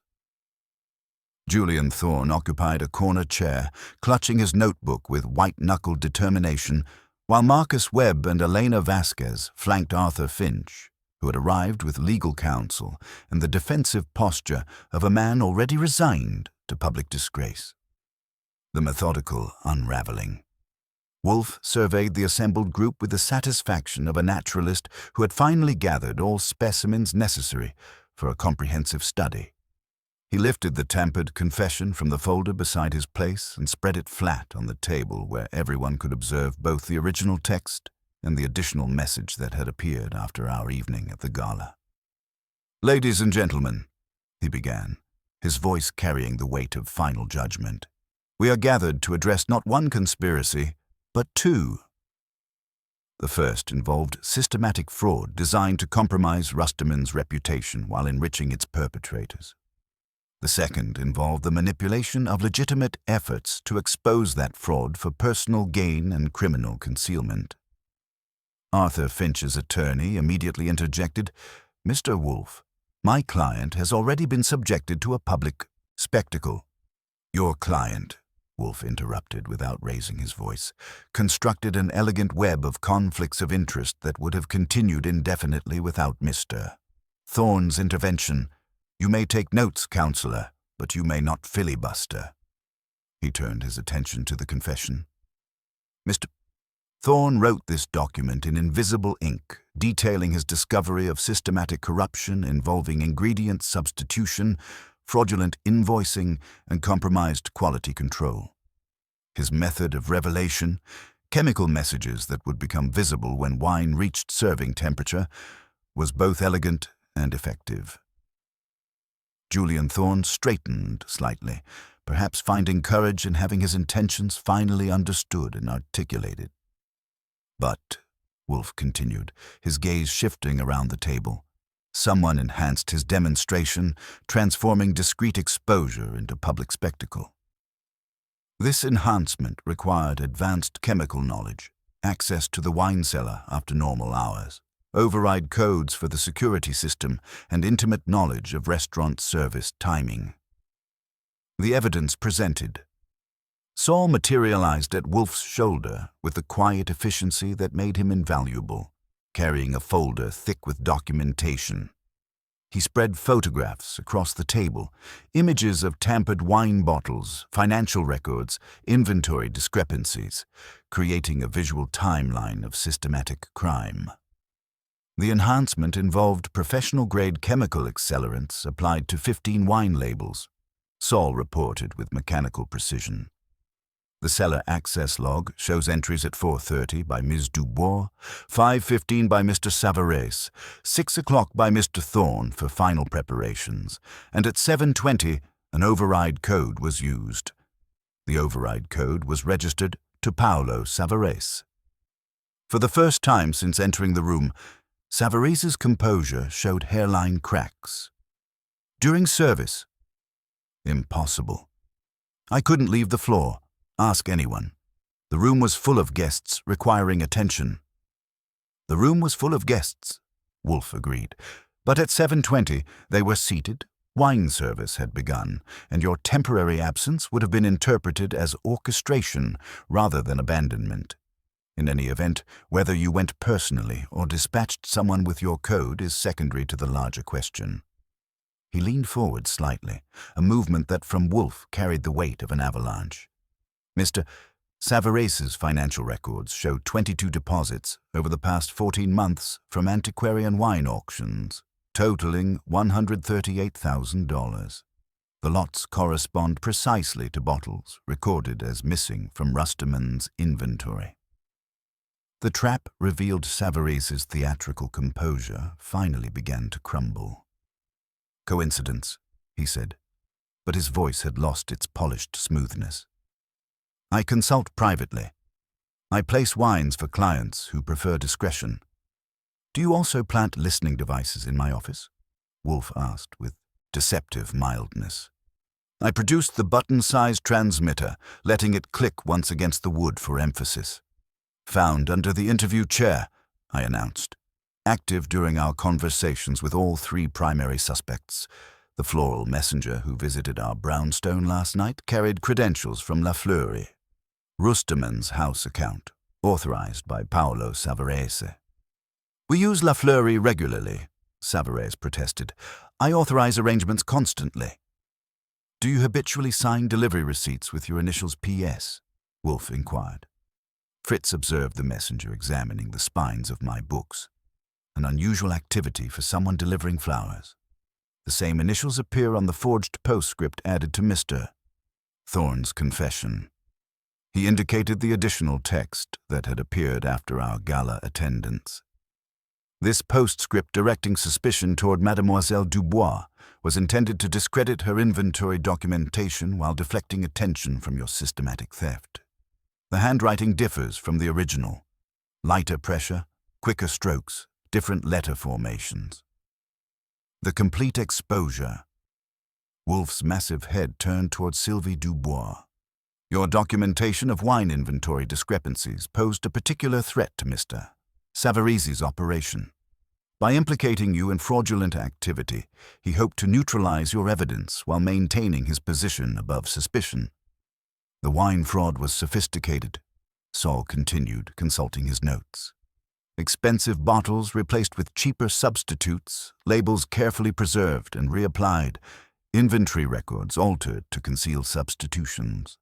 Empty bottles of premium vintages refilled with inferior wine, then sold through private auction to collectors who valued provenance over verification." Savarese's shoulders sagged as the weight of comprehensive exposure settled upon him. "The system was already corrupt," he said, his voice carrying the exhaustion of someone who had carried secrets too long. "Finch was dealing through systematic overcharging, Webb was approving fraudulent invoices, Vasquez was covering inventory discrepancies. I was simply adapting to existing conditions." "Adaptation," Wolfe observed, "is a curious euphemism for systematic theft and criminal manipulation. But your most serious error was not the theft itself. It was the presumption that you could manipulate my investigation while using Mr. Thorne's legitimate demonstration as camouflage for your own criminal enterprise." Justice administered.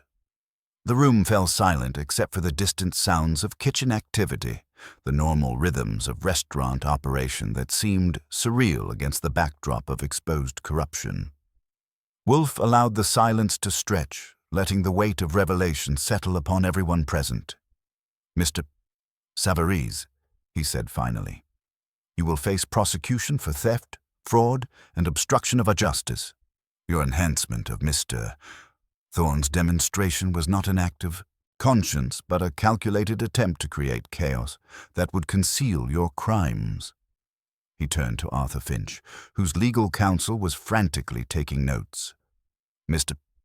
Finch, your systematic fraud through supply chain manipulation has been documented and exposed. The Metropolitan Culinary Conservancy will undoubtedly find your dual loyalties incompatible with continued leadership." His gaze moved to Marcus Webb and Elena Vasquez. "You will provide complete documentation of all fraudulent transactions you facilitated, along with the names of anyone who instructed your compliance. Cooperation may mitigate legal consequences, but it will not eliminate them." Finally, he addressed Julian Thorne. "Your original method would have achieved its purpose without theatrical enhancement.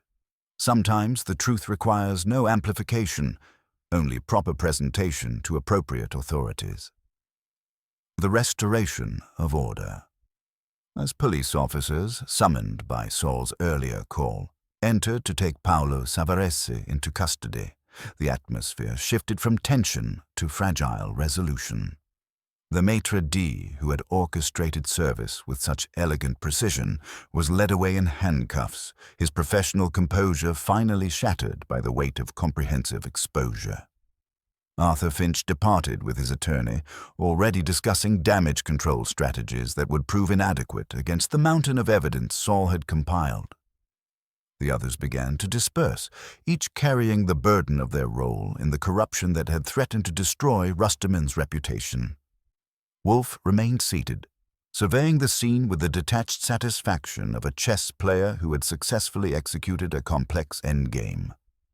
The brownstone sanctuary had been violated, its investigation manipulated, but order had been restored through methodical application of logic and evidence. The invisible ink revealed more than anyone intended, I observed as we prepared to leave. Indeed, Wolfe replied, his voice carrying the weight of philosophical reflection. Mr. Savarese understood chemistry, but failed to comprehend ethics. He enhanced revelation, but corrupted justice. The most elegant method becomes meaningless when employed for ignoble purposes. As we departed Rustermann's, the restaurant seemed to exhale with the relief of an institution that had survived systematic assault on its integrity. The confession had been written in invisible ink, but its revelation had illuminated truths that would remain visible long after the chemical messages had faded. In Nero Wolfe's universe, such corruption could not be tolerated. Justice, like fine wine, required proper temperature, careful handling, and patient aging before it reached its optimal expression. The demonstration was complete, the truth revealed, and order restored to a place that honored the memory of Marko Vukcic and the standards he had established. The invisible had become visible, and with it, the moral clarity that distinguished between legitimate revelation and criminal manipulation. The newspapers did us the favor of making coffee unnecessary the next morning. I brought in 3 editions and spread them across Wolfe's desk like a trio of autopsies. The photos showed raised glasses and lowered reputations. The headlines carried the weight of revelation. Charity gala turned sour. Conservancy chair embroiled in supply scandal. Wine tells all at Rustermann's. If ink had an aroma, it would have been citrus. The morning after Wolfe was upstairs with the orchids until 11, maintaining his sacred routine despite the previous evening's upheaval. When he descended, he surveyed the newspaper spread with the expression of a man reading his own favorable reviews, then settled behind his desk with the satisfaction of a general returning from a successful campaign. "You may remove the tabloid," he instructed, indicating the most sensational of the 3 papers. "Its vocabulary disturbs digestion." Inspector Kramer arrived at 11:40, his unlit cigar serving as a barometer of his mood.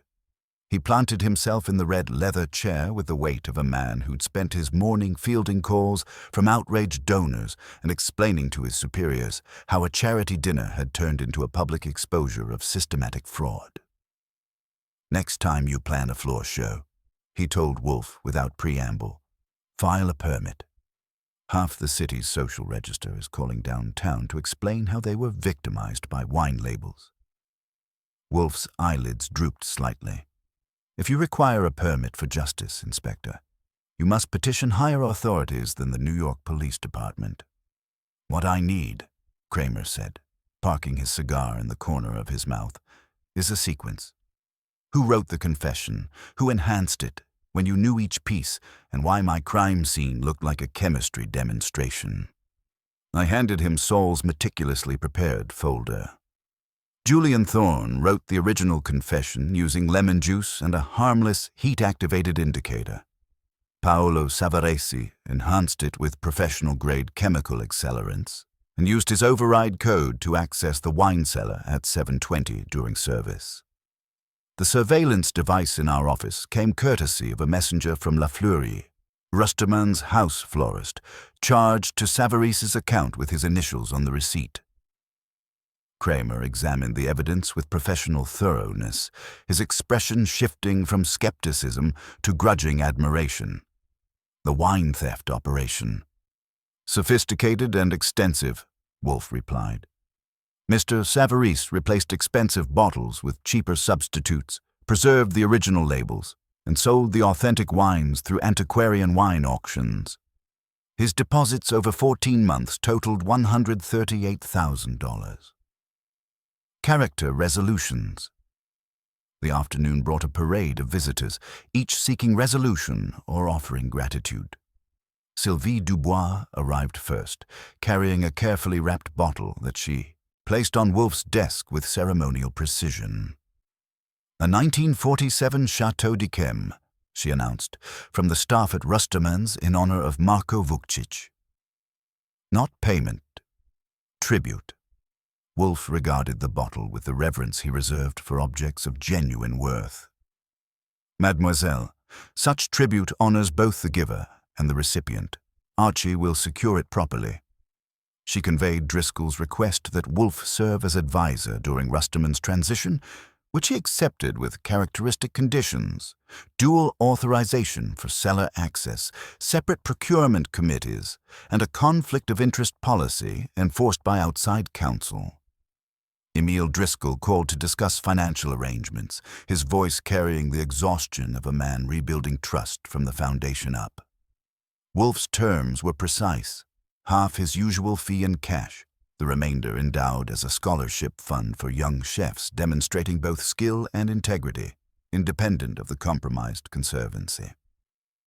Julian Thorne appeared unannounced in the late afternoon, wearing civilian clothes that seemed to fit him better than his chef's whites ever had. He perched on the edge of the red leather chair, his notebook clutched like a lifeline. "I wanted to apologize," he said, his voice steady despite obvious exhaustion. "Not for exposing the fraud that needed doing, but for the spectacle. I never intended to humiliate the restaurant." Wolfe studied him with the expression of a naturalist examining an interesting specimen. "Humiliation was not your intention, Mr. Thorne, but it was the inevitable result of your method being corrupted by someone with theatrical ambitions. You attempted fine carving with a hatchet, assisted by a thief with a taste for drama." "I have documentation," Thorne offered. "Logs, receipts, sketches. Everything I discovered about the fraud network, if testifying helps." "You will testify," Wolfe assured him, "not to aggrandize yourself, but to furnish facts. Whether you work again depends on learning that method serves purpose, not the reverse. Mr. Brennan will decide if Rustermann's kitchen provides appropriate penance." Philosophical reflection.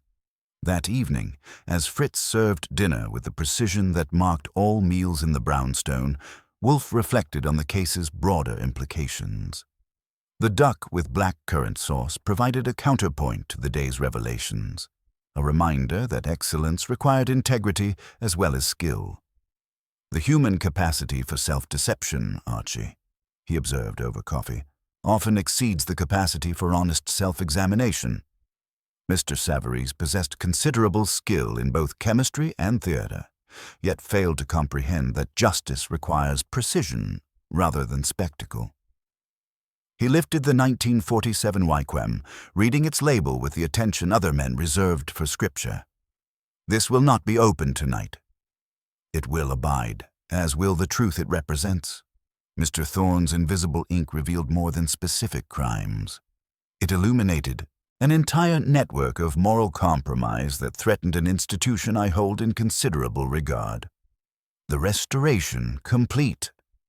As the evening settled into familiar patterns, the brownstone seemed to exhale with relief. The orchid catalogues awaited Wolfe's attention, correspondence required responses, and the comfortable rhythms of intellectual contemplation beckoned. The week's disruptions had been absorbed, order restored, and justice served with the precision he demanded from all serious endeavors. The confession accomplished its purpose despite being corrupted by additional hands, Wolfe concluded. Truth, like wine, possesses inherent qualities that survive even poor handling. Mr. Savarese understood the mechanics of revelation but failed to comprehend its moral dimensions. The telephone rang one final time. Kramer again, reporting that Finch's attorney was claiming entrapment by chemistry. I assured him that the liquid was voluntary, the light was candlelight, and the lies were pre-existing. His grunt of satisfaction suggested the case was officially closed. Final observations. The brownstone settled into its evening quiet, the familiar sounds of a sanctuary restored to its proper function. Upstairs, orchids breathed their expensive air. In the kitchen, Fritz prepared for tomorrow's challenges. In the office, Wolfe found that precise geometry of chair and desk that made him look like physics had invented furniture specifically for his dimensions. The invisible ink had faded, but its message endured, a reminder that some truths require patience, proper conditions, and moral courage to reveal themselves fully. Justice, like fine wine, demanded proper temperature, careful handling, and patient development before reaching optimal expression. In Nero Wolfe's universe, such systematic corruption could not be tolerated. The demonstration was complete, the truth revealed, and order restored to a place that honored Marko Vukcic's memory and the standards he had established. The confession written in invisible ink had exposed not just individual crimes, but the moral clarity that distinguished between legitimate revelation and criminal manipulation. As I prepared my final notes on the case, the brownstone's return to normalcy provided the perfect counterpoint to the week's dramatic revelations. The invisible had become visible, the corrupt had been exposed, and justice had been served with the methodical precision that marked all of Nero Wolfe's investigations. If you think that's melodramatic, you didn't sit in that room and watch truth crystallize in wine glasses, like a chemical reaction that had been waiting all its life for a little heat. The morning after brought the predictable invasion of telephone calls and newspaper headlines, but the brownstone absorbed them with its usual stoic dignity. Fritz fielded reporters with the efficiency of a man who had spent decades protecting Wolfe's privacy, while I sorted through the aftermath of what the papers were calling the wine revelation scandal, with varying degrees of accuracy and restraint. The immediate reckoning, Wolfe descended from the plant rooms at 11:15, surveying the stack of newspapers I'd arranged on his desk with the expression of a naturalist examining particularly unpleasant specimens. The headlines ranged from the restrained Conservancy chairman resigns amid fraud allegations to the theatrical Invisible Ink exposes restaurant. Conspiracy, but all carried the same essential message. Systematic corruption had been exposed through chemical ingenuity and methodical investigation. The public's appetite for spectacle, Wolfe observed, settling behind his desk with deliberate precision, consistently exceeds its capacity for understanding. They consume revelation like poorly prepared cuisine, quickly, without appreciation for the complexity of preparation or the skill required for proper presentation. Inspector Kramer arrived shortly after lunch, his unlit cigar serving as a barometer of cautious satisfaction. The arrests had proceeded smoothly. Paolo Savarese faced charges of theft, fraud, and obstruction of justice. Arthur Finch was cooperating with prosecutors while his business empire underwent systematic dismantling. Marcus Webb and Elena Vasquez had provided complete documentation in exchange for reduced charges. The waiter who helped Savarese access the wine cellar Thursday night has been identified, Kramer reported. Tomas Herrera, temporary staff for the gala. He thought he was delivering polishing supplies, claims he had no knowledge of the chemical enhancement operation. Plausible, Wolfe replied. Mr. Savarese's method required compartmentalization to minimize risk. The fewer accomplices who understood the complete operation, the less likely exposure became. Character resolutions. Emil Driscoll called that afternoon, his voice carrying the cautious optimism of a man rebuilding trust from the foundation up. Rustermans had passed its first independent audit since the scandal, and reservations were returning to normal levels. More importantly, the staff had rallied around the restaurant's renewed commitment to excellence. Julian Thorne is staying, Driscoll announced. Felix Brennan says he has the potential to become one of the finest pastry chefs in the city, assuming he continues to balance innovation with integrity.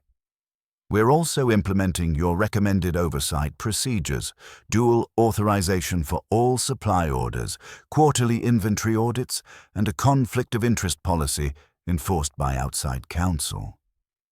Sylvie Dubois sent a handwritten note rather than calling, her elegant script conveying both gratitude and professional determination. Wine inventory complete. All counterfeit bottles identified and removed. New authentication procedures in place. We open clean, with honor restored. The Metropolitan Culinary Conservancy announced Arthur Finch's resignation, along with that of 3 board members who had been complicit in his schemes. The organization would undergo complete restructuring, with new leadership committed to transparency and genuine oversight, rather than theatrical endorsements. Philosophical reflection. As evening settled over the brownstone, Wolfe turned his attention from immediate consequences to deeper implications. The familiar rhythms of dinner preparation began in the kitchen, where Fritz worked with renewed satisfaction, having reclaimed his domain from the chaos of chemical demonstrations and moral uncertainty. The confession written in invisible ink, Wolfe observed over coffee, accomplished more than its author intended, though not in the manner he originally envisioned. Mr. Thorne sought discreet revelation. Mr. Savarese provided theatrical spectacle. The result was comprehensive exposure that served justice despite the corruption of method. He lifted the evening paper, scanning headlines that no longer carried the weight of immediate crisis. Truth possesses a curious resilience, Archie. It may be obscured by circumstance, distorted by manipulation, or deliberately concealed by those who profit from deception. But given proper conditions, heat, light, patient investigation, it will invariably assert itself. The 1947 Chateau d'Yquem sat in its place of honor on the shelf behind his desk, a testament to excellence preserved through adversity. It would remain unopened until a night worthy of its quality, a night when celebration carried no aftertaste of moral compromise. The sanctuary restored. The brownstone had absorbed the week's disruptions and emerged unchanged in its essential character.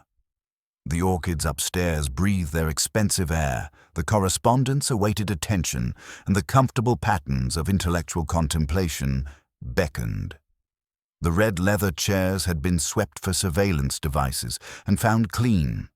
The office had been restored to its proper function as a place where truth was pursued through reason rather than revealed through chemistry.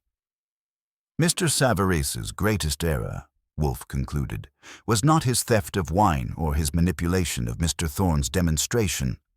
It was his presumption that chaos could be controlled for personal advantage. He understood the mechanics of deception but failed to comprehend that truth, once properly revealed, possesses a durability that survives even the circumstances of its discovery. The telephone rang one final time. A reporter from the Times seeking comment on the Conservancy's restructuring. I assured him that Mr. Wolfe was unavailable for interviews, but that justice had been served with appropriate precision. The grunt of acknowledgement suggested the story was officially closed. Final exchange. As I prepared the evening's final notes, Wolfe sat in contemplative silence, his massive frame settled in the chair that had witnessed a week of disruption and emerged unchanged. The case files were complete, the loose ends tied, and order restored to a situation that had been deliberately designed to create chaos. The invisible ink served its purpose, he said finally, his voice carrying the satisfaction of a man whose methods had produced lasting results. Truth, when properly revealed, requires no enhancement or theatrical presentation. It speaks with sufficient authority on its own merits. Unlike some people we know, I observed, closing the notebook that contained the final chapter of our chemical mystery. Wolfe's eyes glinted with what might have been amusement. Indeed, Archie. The proper office of reason is to make truth articulate without cruelty, visible without spectacle, and permanent without the need for invisible ink. He reached for his book, signaling the evening's transition from professional obligation to personal pleasure. The brownstone settled into its familiar quiet, the sanctuary restored, the case closed, and justice served with the methodical precision that marked all of Nero Wolfe's investigations. If you think that sounds like a proper ending, you understand why some confessions are better written in plain ink, delivered in person, and read by someone who values truth more than theater.